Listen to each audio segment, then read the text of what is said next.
So I take the worst, most embarrassing stuff that happens and talk about it because gives you a front row seat at what training the mind actually looks like. And if you can't have a sense of humor about how crazy you are truly fucked. No shit. I agree. Well said. Well said. I think that those uncomfortable moments are so important for other people to hear about, too. Yes, absolutely. We need to know we're not alone Yes. with all our madness. Yeah. What was it like on the set when you were working with Dave Chapelle? It was great. Well, I've known Dave for a long time. I was actually on the very first episode. We, by chance, I was walking through New York and I saw Dave.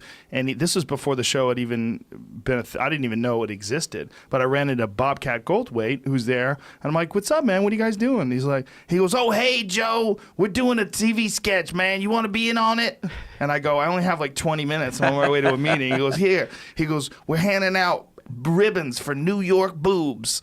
And he had a box, so it's me and him walking through Manhattan, and he's got this crazy fake mustache on. He's like, "You've got the best New York boobs," and he would give someone like a ribbon for having New York boobs, and it was really silly but fun.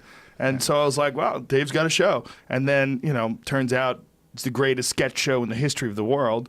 And a year later, he calls me up again and asked me to do this thing for, they wanted to do a Fear Factor sketch with Tyrone Biggums. Yeah, so that's me and him, a fresh-faced Joe Rogan and Dave Chapelle. Look at you. Yeah, well, this is like, what year is this? That's 2003, 4? Yeah. I think it's before that.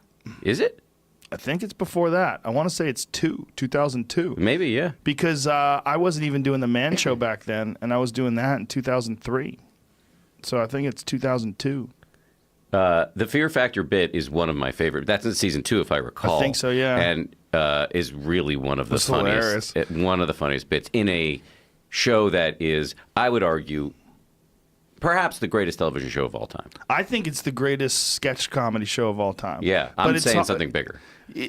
It's hard to say that, though, because if you boil down a lot of the all-time great shows, like In Living Color or some of the other ones, they had so many seasons. If you boiled them down to 2 seasons, maybe there would be some... But he's got some sketches that were just groundbreaking, like the black white supremacist who was blind. Yeah. That's right. What about, I was watching last night because Jeff and I were talking about Chapelle last night, so on the car ride home from this event we did together, I was watching Black Bush, which was another, I think, unbelievably Which one brilliant was that? Season 2, where he plays George W. Bush, his version of George W. Bush, and all the rationales for going into the war in Iraq. And it's unbelievably funny. Yeah, he's a genius. He's a real comedy genius, but also a guy who's...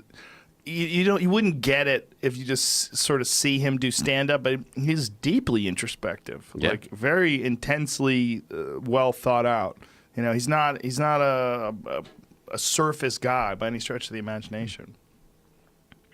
I love him. I really do. Yeah, I love him too. I It's keep great. thinking that show's going to come back at some point. I'm happy with the fuck Netflix. that show. His Netflix specials are better. I just like seeing him unfucked with. Unless Netflix let him do a Chappelle show where they just left him alone, then it would be genius. But So do you think that was the problem in season 3? 100%. Yeah. I know it was. They were telling him what to say. They were telling him there was so much money involved that they were trying to get him to slightly water down his content in order to make it more palatable for advertisers. They were asking him to not say the N-word.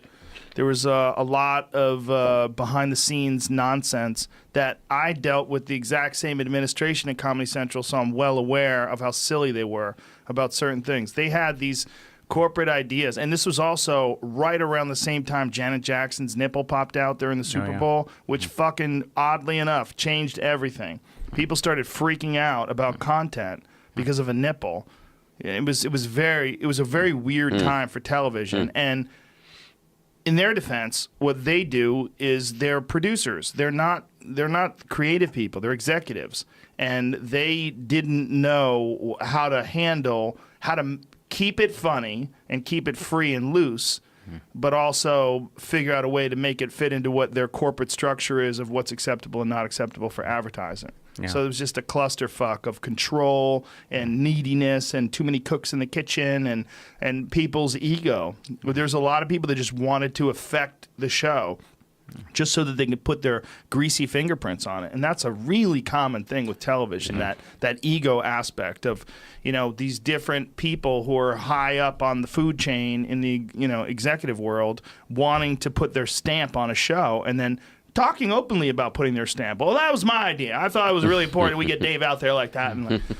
And for him, he was like, fuck this. I'm going to Africa for a couple months, and I'm just going to come back and quit.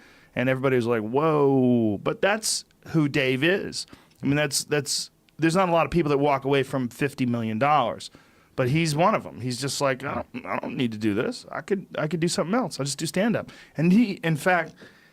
even weirder, he didn't do stand-up for a long time. And when he did it for free. He would just show up places.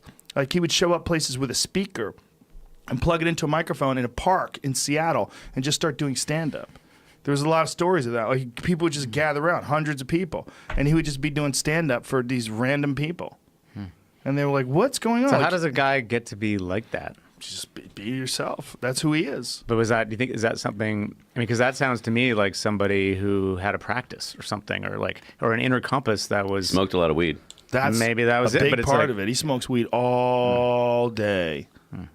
I mean, if you watch his new Netflix special, he's smoking a vape pen through the entire special to the point where I watched it and like 40 minutes into the special, I started getting anxiety. I'm like, how high are you right now, man? You said you might. Were you high in your Netflix special? Yes. Okay. Yeah.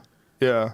Because you said at the beginning you were baked, and I was like, is that a bit, or is he No, actually... I was high, but I didn't keep getting high through the special. Like, Dave keeps hitting that vape pen, and I don't know how strong that vape pen is, but he's like 7, 8, 9, 10 hits deep in 40 minutes in. I'm like, yo, this could get super slippery.